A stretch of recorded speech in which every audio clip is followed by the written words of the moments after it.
right? Ada pula orang tengah. Maybe you don't even understand what your penasihat say and then you do something.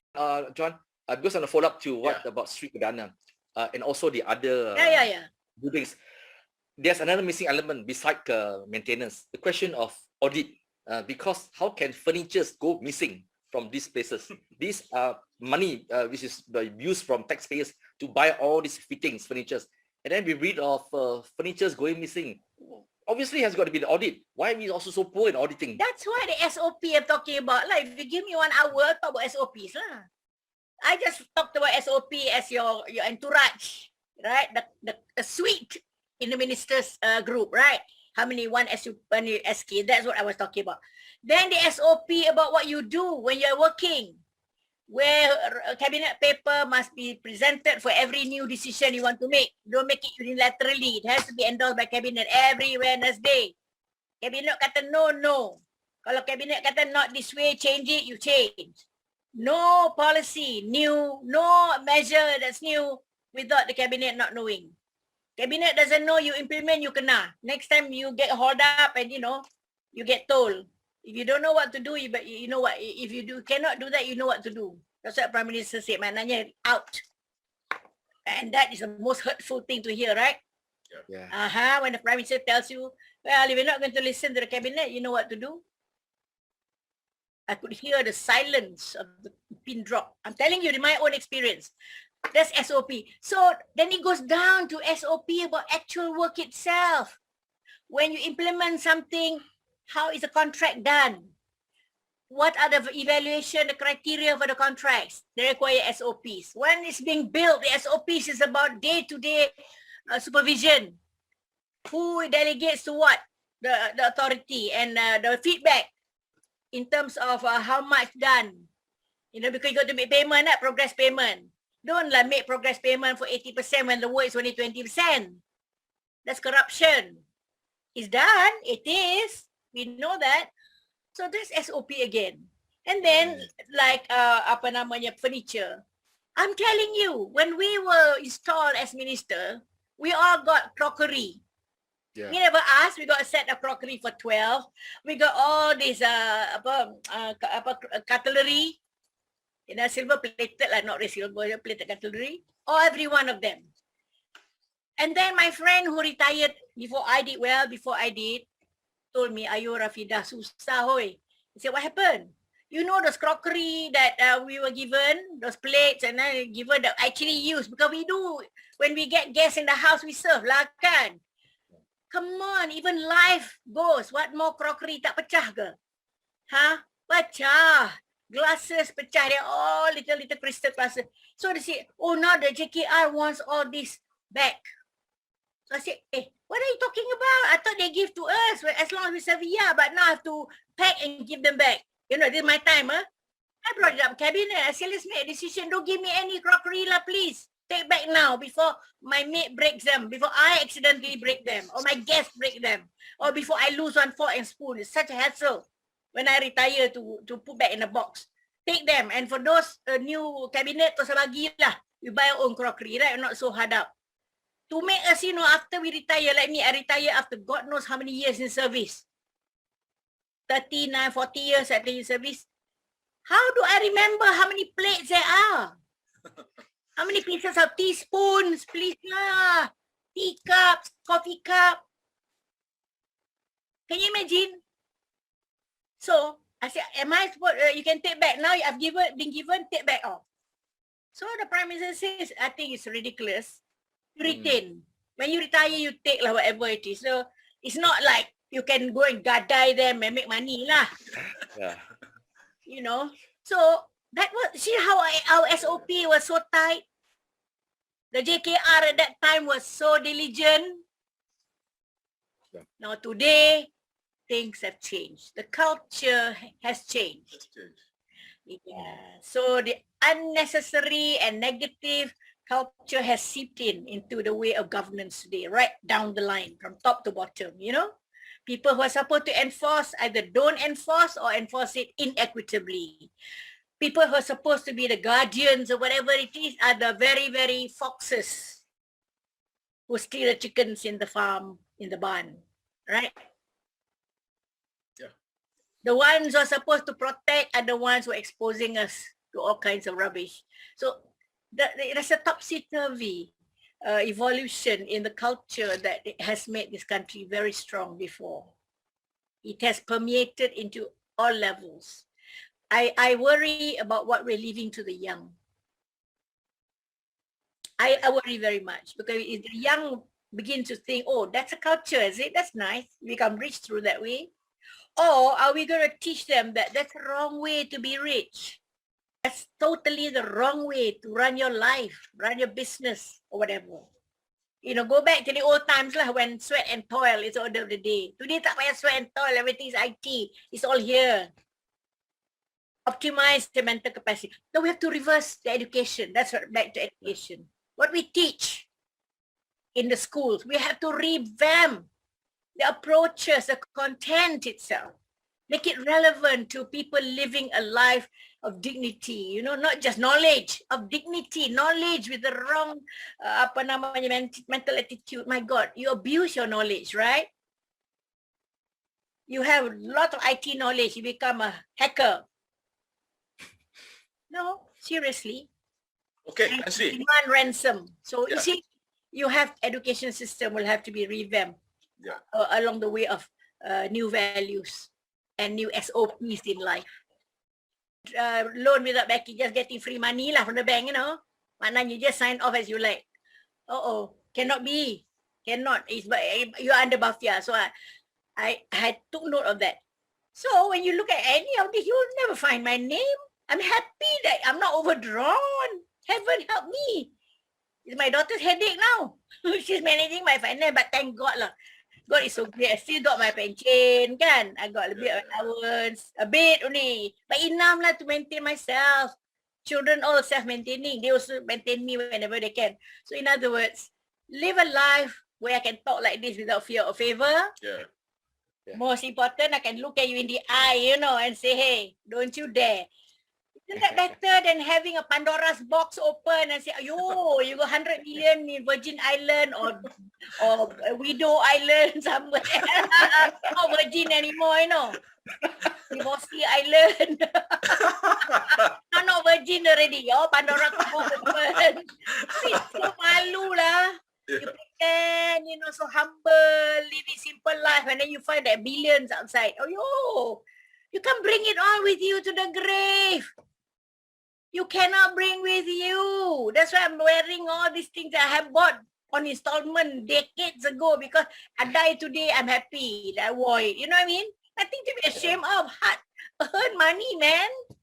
Now, having that kind of revelations, you know, like money here, money there. What were they thinking? Why was that greed so unbridled? Why? It's like, you know, in Malay, my mother used to say, no, makan ni biar berpada-pada, you know, jangan muntah ke darah. Right? Eat just what you should eat. Don't lama tak dengar perkataan tu. Dah lama tak dengar perkataan muntah ke darah, kan? Now they don't Ah. say anymore. My mother is, jangan sampai muntah ke darah. Don't until blood vomit, you know, you eat stuff yourself because so nice. Now, that is on eating. This one, they gather wealth by hook or by crook until don't know where to put. Send to Virgin Island. Send to don't know where lah. Yeah. And we have actually here Labuan. If you need offshore account, right? Labuan ada. Tapi Labuan, people know. Yeah. Too close. Too close for comfort. So go to some virgin place. Yeah. That's where That's it. levels are. So anyway, that to me is a new revelation in this country. I never knew that we would come up in that kind of news article, you know, where Malaysians end up with this kind of accounts offshore. Good Lord. I mean, honestly, I never thought that would happen. I thought people have money in Singapore, maybe, you know, but faraway places like that, what are you trying to hide? The figure is almost ringgit 1 trillion. I know. And the thing is, what are they trying to hide? If it is honest money, keep it here lah. We have enough banks, right? Yep. And if it's honest money, Why? Live honestly, honest money. Happy lah bercakap kan. You speak without fear or favor. Ayo. It hurts, you know. Because they're Malaysians. It hurts when I read Malaysia. Alamak, it hurts. Subject, since you're talking about accountability, corruption, we have the past president. She says that bribery is not punishable under Islamic law. You spoil my day. You know why I already mentioned this in some video Zoom the other day. These are the interpretations they make when they are caught. When they are in that position, they have to justify that they got this money, it's not haram, because willing giver, willing taker, willing buyer, willing seller kind of concept. There's no such thing in Islam. Don't justify your dirty acts by you quoting Islamic sentences in Arabic people don't understand anyway. Okay, while we have all these problems that's bogging the country, we're struggling with COVID, we're trying to catch up economically, and that we have race issues, the old narrative issue.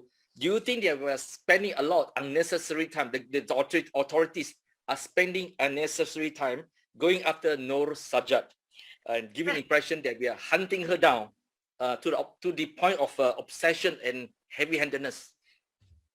I don't know, maybe some people feel to get her for himself. I'm sorry, I get very cynical, right? To me, it should not even be an issue. Let people live their lives. Be real. There are people like that in this world. You know, they're not disturbing you. I'd rather that you go down after a criminal like Jolo. Yeah. Go to the worm's hole as well. As say Malay, right? Lubang cacing. Tak ada pula. Nothing. Public funds squandered. He is not squandering anything, anybody's money. It's his life. I want you, his or her, I don't really care. I mean, if you start naming names and who's who, it and whatnot, haha. Yeah. Please lah, I don't really care. God makes humans in so many shapes and sizes and of many inclinations. Those days, you know, these kind of people were called maknyah. You remember when I was young? Yes, maknyah. They walk kebaya, walk around, nothing. At most, some people just laugh at them. Itu pun the ones who are inhumane. Otherwise, we just don't care. But today, as you said, Chunwai, it's an obsession. I don't know whatever for. Let her or him live his life as it suits him. It's not hurting anyone. Does him or her dress like that, being what he or she is, hurt anybody? Does it hurt Chunwai? Hurt me? Hurt Johan? No. They have their own community, so be it. Nothing to do with being liberal or not liberal, just being real. This is the real world. Let's not cast stones on people, you know, who actually have done no harm to anybody. God will take care of all this, you know. You think the saintly looking people, saintly people, you know, who wear these big turbans and make all kinds of sanctimonious statements are going to heaven? Please, you don't know. None of us know where we're going. All that we know is that we're going to go into that hole, God willing, wrapped for Muslims right around 6 yards of cloth. It's not stitched, you know, raw cotton. At least the Chinese, sometimes they wear suit as well, kan? If you're a Christian. The Hindu, they burn up everything. They wear nice sari, lepas tu they burn lah, tak apa. That's the way it is. Never mind. What I'm saying is that when you're gone, you're gone. And we believe in God, have a faith that it means that God will take care of your soul. Right or wrong. We don't know how God is going to treat these people. Do we know? God created them, you know. And God will understand whether they've led a good life or not. Not for us to determine. I get very sick of this. Every day there's sajjad in Bangkok. My God, wasting human resources. Hunting down one person who did no harm to anyone. Except being what he or she is, you know. Which he cannot avoid. Yeah. God created like that. What to do? It's not in Malaysia only, you know, everywhere. Please lah. Them. So what is your thinking about this kind of conversation, Tan Sri? What conversation? There's the conversation about people criticizing you and attacking you, and I mean on your I couldn't position. care less. I didn't even read about the attacks. You see, to me, if you care enough for your country, you don't just let things go. You do your little bit to make things right. And sometimes to make things right, you need to even comment on what's wrong. Yes. And then you say what's right. I don't just criticize and leave it at that. You will check every article I write all these years. I say what is wrong, and then I will say, you know, this is what should be done. It's always constructive criticism. Of course, people who are doing wrong, kena batang hidung lah. Yeah. Of course they don't like it. I don't care. I don't care too who they can criticize, they can lambas. God will take care of all that. I speak in good faith, all right? Without fear or favor. That's very important. Tepuk dada, tanya selera. You know, when you speak without fear or favor because you know you're not doing what they were doing, when you know that you try your best to do what was right when you had the authority, and you know that what people are doing now, some of them are terrible, detrimental to people and country, and you let it go, I think I'm not being true to myself and to my country. What's the point of chatting in a coffee shop? Come on. If you don't write, you talk among your friends, right? You use worse words. You lambast even worse. I don't use all those words. But why not be brave enough and write it and say it out to show that you're a citizen that love this country. You cannot stand for all that nonsense. So people like me and like any of you who write, I have friends who write and tell me, but they write nice things, like, you know, very, very, no, not nice thing in the sense that puji-puji, no, I mean things that are of no consequence, you know what I mean? That somebody will say no, right? It's just matter of factly saying things. No need, we can read articles in newspaper about that. What we need to do is move things forward. And to my mind, if things are okay, I can rest. Why waste my time writing anything? If going 90% all going okay, the 10% not worth talking about, it's okay lah. I mean, I retired 14 years. Have you heard me writing in those days? Go back and think. When did I start writing? When the 1MDB started.